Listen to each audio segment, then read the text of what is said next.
Okay, welcome to Seminole Sidelines. You got Bruce the Old Man here. We're going to be breaking down the post-game press conference held by Coach Mike Norvell after the Noles defeat the Charleston Southern Buccaneers 41-7, and actually beat the Las Vegas spread, which was 33 and a half points. And Noles go ahead and surpass that spread for the first time this season and come away with a victory. Now move to 2-9, and the Buccaneers move to 1-11. Yeah, you heard that right. Both teams came in with one win, and I don't think I've ever seen that in my history of being around Florida State football, and that's been since the mid 1960s. And that includes when we went 0-11 in 1973 when I was sitting in the stands. I mean, it's incredible that this game could be that way. Both teams coming in with one win, but the Seminoles take down the Buccaneers in probably the best offensive performance that they've had all year round, because they came in averaging, I think, just a little under 15 points a game. So it was a monumental win for the Seminoles. But we're going to go ahead and break down this press conference. I'm gonna let Mike do the talking. It lasts about 13, 14 minutes, and I will throw in my comments where I think they're pertinent. But Mike does still give a lot of word salad. I say a lot of word salad. That means, he gives a lot of coach speak, a lot of coaching 101 type filler material, certainly around questions. But let's try to get through those weeds and see if he tells us anything that we can really hang our hat on and really understand where this program is going to go, because that's really the most important thing. Last couple of weeks, it's been a tough season, in general. But I was really proud of them for how they approached this week and the work that they poured in. From senior to freshman, there was a lot of investment just going to go push to be better. And obviously, it's been one of those seasons where we faced plenty of adversity. But like I told them, at the beginning of the week, we do always have the choice of how we respond, what we're going to be willing to pour in, what we're going to be willing to invest in others. Now, that's one of Mike's favorite words is response. How does a team respond to adversity? Now, in this case, this was a likely response. This was not going to be a close game, and the Noles covered the spread, 33 and a half points, and they did have their best game of the season. Obviously, the standard of how we want to play and what we want it to look like, and ultimately with every player, I just want them to be able to come out and you'll be their best in the moment. And so definitely pleased for the response that we saw even throughout the course of the game. Some good, some bad, some things that showed up. But I thought our guys were encouraging to each other. They picked each other up, and then guys, whether it was a good play or a bad play, I thought they maintained focus to go and you'll make the most out of the next one. And it was good we were able to play a lot of different guys. I thought we got some good experience for them, and obviously leads us into this last week, and it's a huge week for us. I mean, immediately started talking about it in the locker room, and I mean, this week means so much for our program. It means so much for our team and each individual that's in there, and we want to make sure that we continue to push forward to go be the absolute best we can be, and go put a stamp on the end of this season with finishing up with a great performance here in a week from now. But Mike's exactly right on. Okay, he's already flipped the script, and that is moving from this win, which they expected to get, and moving on to the University of Florida Gators coming up this week. This is a critical game. I mean, it's a game that if Mike wins this game, he's going to take a lot of sting out of the hurt of the fan base. He's going to take a lot of sting away from the suffering and the anguish that Florida State fans have gone through. There's two games that mean a lot to this program, and the won and lost record has always been immaterial to both teams in these conflicts. That's when you're playing Miami and when you're playing the Florida Gators. Okay, I don't know which one I hate most, but I hate them both. So winning these two games or winning one of these games is almost paramount. If you lose both games, it's really a bad season no matter what your record is. So Mike can help this fan base, and the Noles can help this fan base if they could take down the Gators. Worst case scenario, they need to keep this game close. They need to keep this game competitive because they're facing now not a Charleston Southern, they're facing a D1 FBS SEC team that has caught fire. They're bowl eligible. They have 6 wins. They have a legitimate college quarterback, and their defense is now playing very aggressive ball, and they're gaining confidence. So that is going to be a problem for the Seminoles coming into this game this week. For our guys, you're definitely proud of them, and I thought it was a good response. Here, from all the experiences we've had over the last couple of weeks.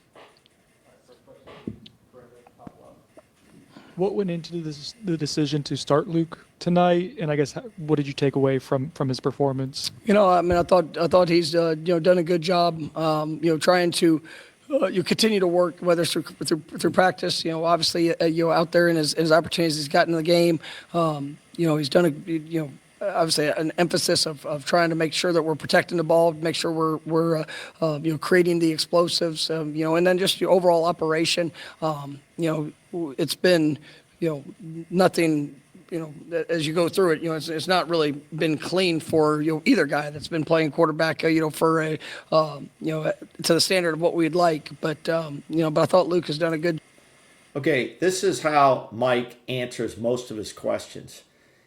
He could just simply say, I started Luke because Luke has earned this now through practice and through the opportunities he's had. He's not head and shoulders above Brock, but he has earned this job to start this week.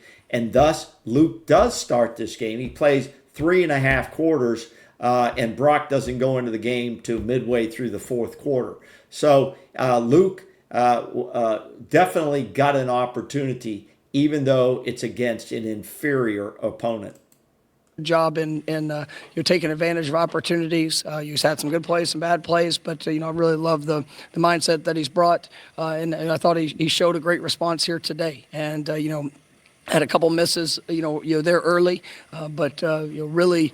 I thought bounced back, there right before the end of the first half, and then obviously starting off the second half with a bang, with a great throw, down the field to Ja'Kai, and then you kind of saw him just really relax and kind of fall into the comfort of getting out there and playing, and it's a every experience is a big experience for Luke, for Brock. I mean, both those guys being as young as they are.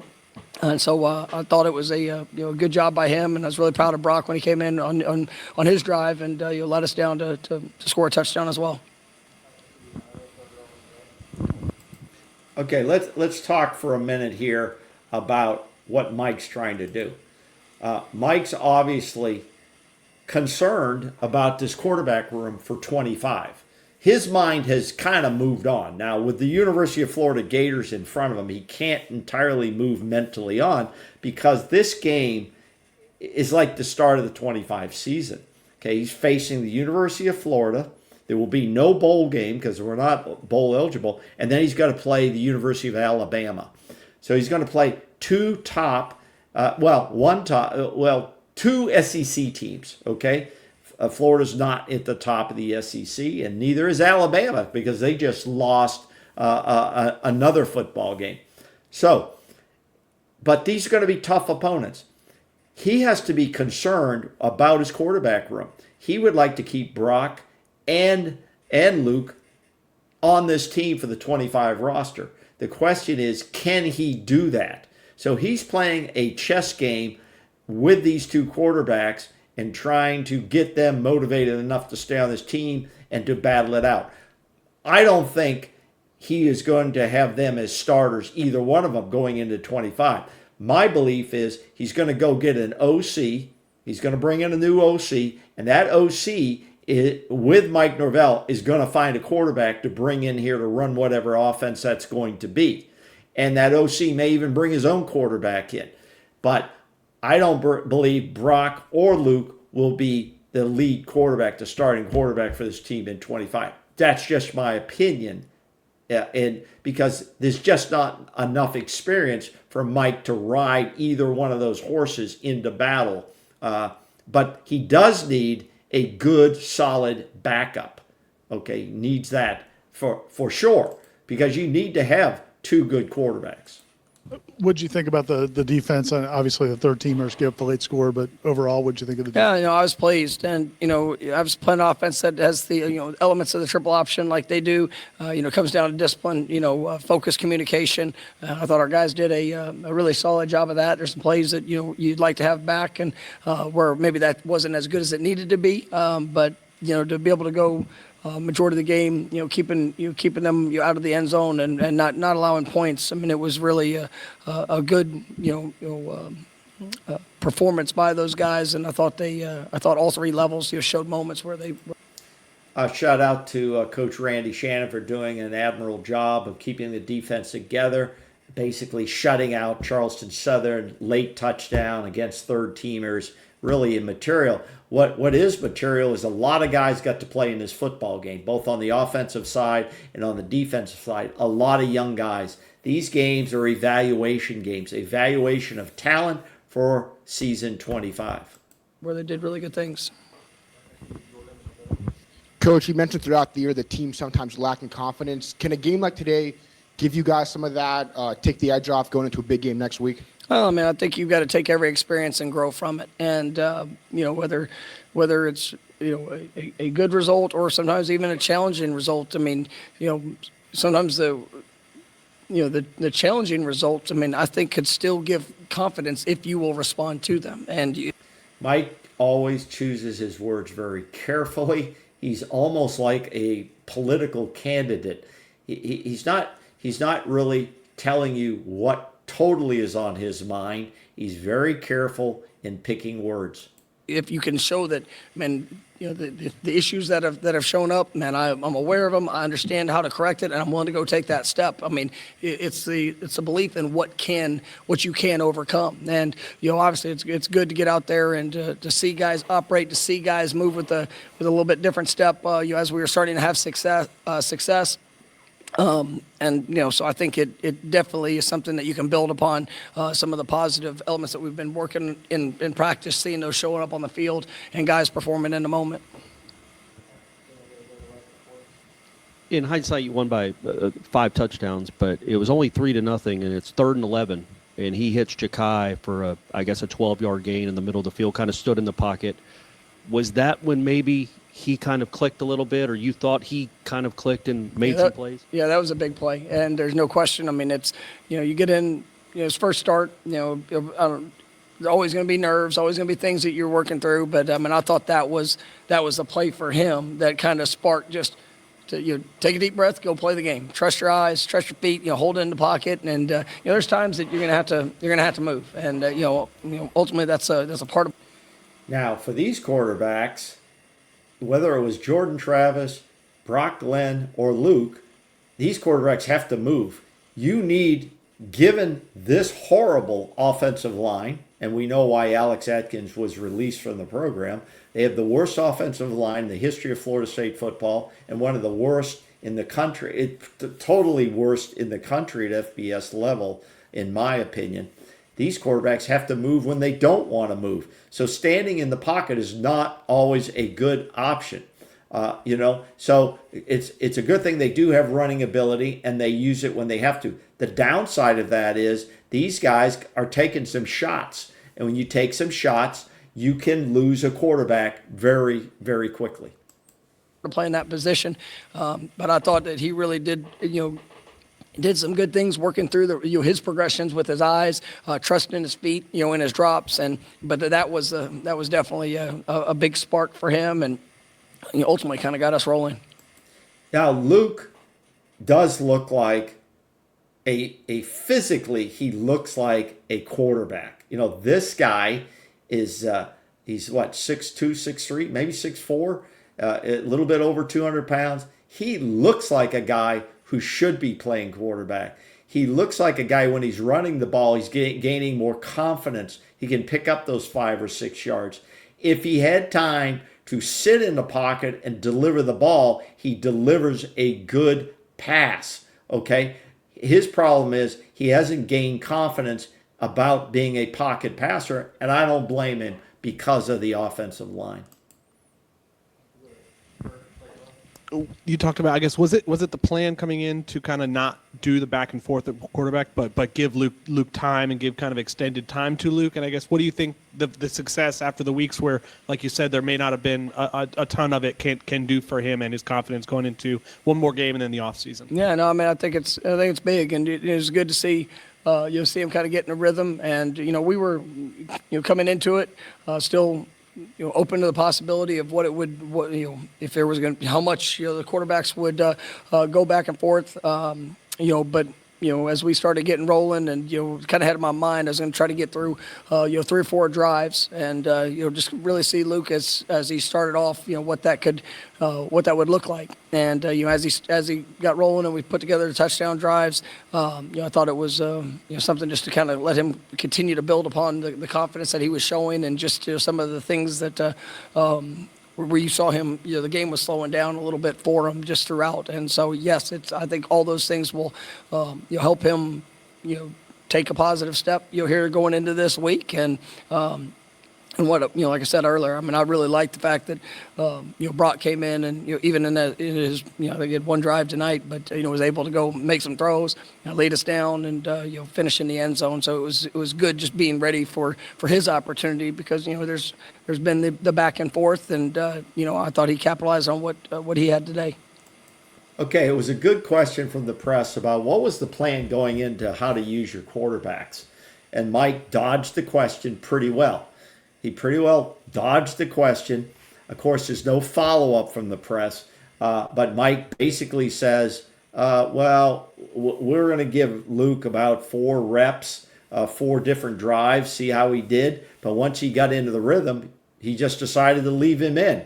So, I'm not sure what the plan was going in. I think there was a plan to rotate them both. He didn't think that it would probably go that well, but Luke ends up going 3.5 quarters.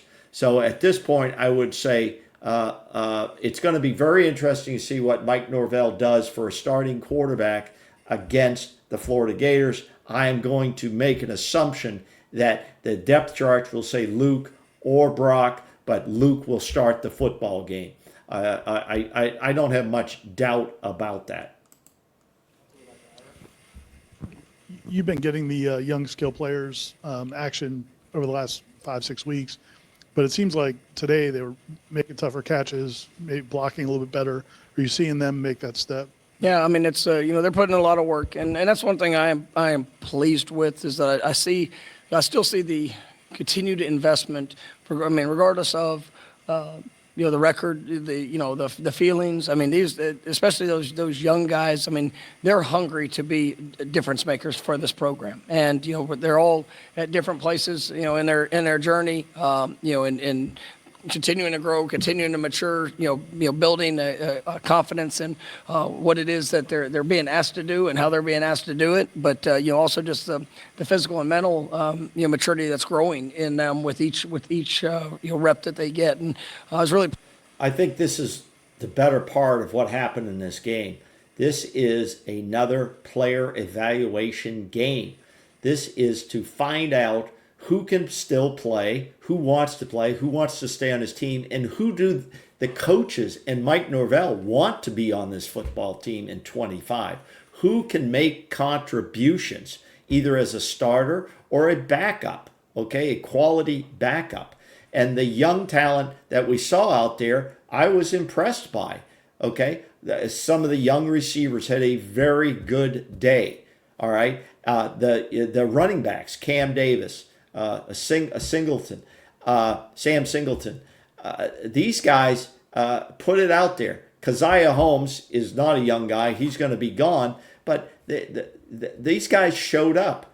The word from the fandom has been, and some FSU talking heads, is that Mike Norvell has quit and a lot of these guys have quit. I don't believe that is true. If you're a competitor, which I'm still a competitor at my age in competitive athletics, you don't quit. You have too much pride that's going to stop you from quitting, no matter what your record is. You always want to do your best. You're always striving to do your best. So I believe these kids are still trying. Now, have some of them hit their maximum ceiling as players? That's probably true. That's probably true. But I don't think there's any quit. Pleased to see those guys be able to go out there and execute in the moment, and it was big for us because, like you mentioned, there's a couple of young tight ends had big catches. Kai Danzy, I was so happy to see, because that was basically the same. And he's talking about the tight ends. I think that Amari Williams, this guy, he's got a good future as a tight end, as a slot receiver. I think he could do either, and he's got great hands. So he's been very reliable, and he looks like a guy that needs to get used more. I'm a little disappointed in that we're not using our tight ends more for our quarterbacks, that we don't have safety valves for our quarterbacks to dump the ball off, quickly. One thing that's going to have to happen is Mike Norvell and the quarterbacks coach and the OC need to start training these quarterbacks to get rid of this football within 2.5 seconds.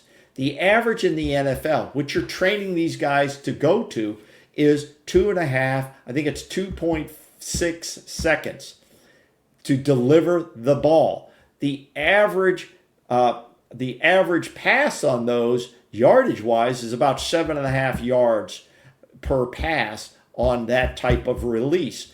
However, you for the offensive lines that we've had, which are horrible, and we don't know what we're going to have for an offensive line coming in 25, we must get rid of this football. Same play that I can't remember, maybe Clemson or whatever game that was, a few weeks back. But to see that response on that throw, it was really big for him. All the young receivers, I thought, got in, got some action. Elijah Moore, we're gonna redshirt him, here, so he did not play today, but and won't play next week. But for all those guys that were able to get in there and get to work, I thought it was really positive. Coach, 175 rushing yards for you guys, 6 rushers over 10 yards. Just with this season, when it's been, so close to breaking out for you guys, just to get that game under your belt with the rushing yards, how big is it for them? Yeah, I mean, even in that, there's still opportunities that we left out there, but to be able to. Yeah, 175 yards against Charleston Southern, an FCS opponent. We can't forget that, because we need 175 yards against the University of Florida. Let's see how many yards we get there, because we've come in not averaging very many yards on the ground. If we don't get the rushing game going against the Gators, it could get ugly. To have some success, to see the backs. I thought we had some really good track runs where guys were right where they needed to be and able to to create enough space to allow for the explosive.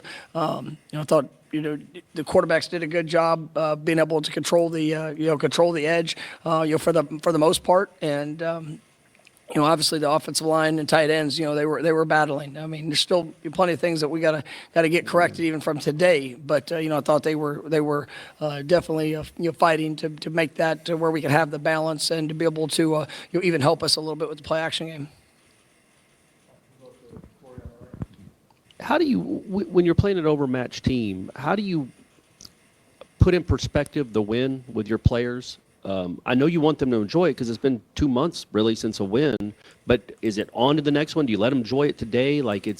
Okay, this is a good question. This is a good question about, how do you balance this all out? Because they are a crap opponent. This is a crap opponent, and you don't learn a lot by beating up somebody that is not even close to where you are or where you should be. So, and now you got to make a transition to a much tougher opponent coming in a week later. It's a kind of a unique thing to win a game like this and then have Florida the next week. You want to celebrate the win. Yeah, I mean it's you enjoy the experience that you just had, and then our focus goes to what's ahead, and it's a huge game for us. I absolutely want them to enjoy today, and winning football games is hard, and yes, I mean there's still good and bad that came out of today's contest where we're going to have an opportunity to go get better, but you enjoy the experience. We came to win a game today, and we were able to accomplish that. And you will enjoy that. But just like I said in that locker room, everything between now and next Saturday, after 7 o'clock. I mean, it's going to be putting us in the best position to achieve success, or has a potential to hold us back. And I want everything from these players, coaches, everybody involved in the program to go fight for this next week, and to do everything in our power to finish this season the right way. Now, also in that regard, there's going to be a lot of recruits at Doak Campbell. There's going to be a lot of recruits at Bobby Bowden Field watching this game. And that's why if Florida State cannot win the game, they need to be very competitive and they need to keep this game close. If they allow it to get ugly, it is going to turn off even more recruits that we hope to keep in the 25 class. Coach, you mentioned it a little bit earlier, but with so many moving parts along the coaching staff, just how did you feel that operation was today? I thought the staff did a good job. Defensively, I thought it was a very coordinated approach. I thought Randy did a nice job. We kind of moved and changed to some dynamics of how where we were. Randy was down on the field. We moved a couple coaches up in the box. I thought they communicated well. It was. Everybody has to take on a little bit bigger role, and our coaching staff. I'm grateful for the work that they're pouring in, and just pleased to see that be able to execute the way that they did. Now let's remember, Randy Shannon is no newcomer to football. Randy Shannon's been in football a long time. He's been a head coach. He's been a defensive coordinator. So you got Odell Hagens. I don't think that was a big deal. All right, and especially against this opponent. Being there for our players. Ashlyn Barker in particular, but other guys have had opportunities to not finish plays. For him to do that, and then you also got the fumble recovery on special teams too. That's something this team has really lacked all year. No, that was as big. I mean, for us, we have to have those explosive plays, and it's been something that we've been really good at here the last few years, and obviously this year it's been a challenge for us. And Willie Suarez, on the punt, I thought it was awesome just seeing a freshman. We worked the drills, and a young wide receiver, obviously got great speed. It's something I'm excited about, for what his future can be. But to get to see him out there on a punt cover and to take a shot on the ball, get the ball out, and for us to be able to recover it, that was huge.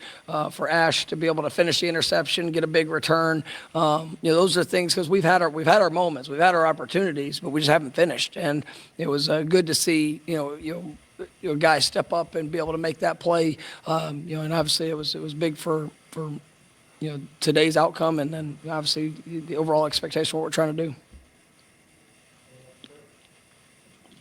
All right, thank you, guys. We had to bring in our expert here to give us a breakdown of what a coach we don't need that. We don't need that. Okay, and that's it. That's Mike Norvell post game on the Charleston Southern victory. I mean, it is what it is. It was probably one of the least interesting games for me. I got more interested in watching the young players who many of them I expect to be on the roster in 25. The older players, they're going to be gone, so we can wish them a farewell. And they have one other opportunity. The older players have one other opportunity. Guys like Farmer, Patrick Payton, everybody thinks he's going to go to the NFL. I don't see it personally. I don't see him as having any type of domineering season. He's really can't seal the edge. He's not getting that many sacks. Okay, he didn't dominate the game in Charleston at Charleston Southern. Marvin Jones, he hasn't had a great year. So I don't. These guys have a chance now against the Gators to make a statement. The older guys have something to put on tape now if they expect to go to the league. It's going to be difficult, but they have an opportunity. The young guys get a chance to prove themselves for season 25. But that's it. That's the press conference. KB and I will be back later this week, and we will be going over to preview the Florida Gator game, and talk more about Charleston Southern, talk about any other news that are coming up. So I want to thank you for joining me tonight, and I hope that you enjoyed this session with the old man and breaking down the press conference with Mike Norvell. All right, y'all take care out there and have a great work week coming up. All right, bye-bye.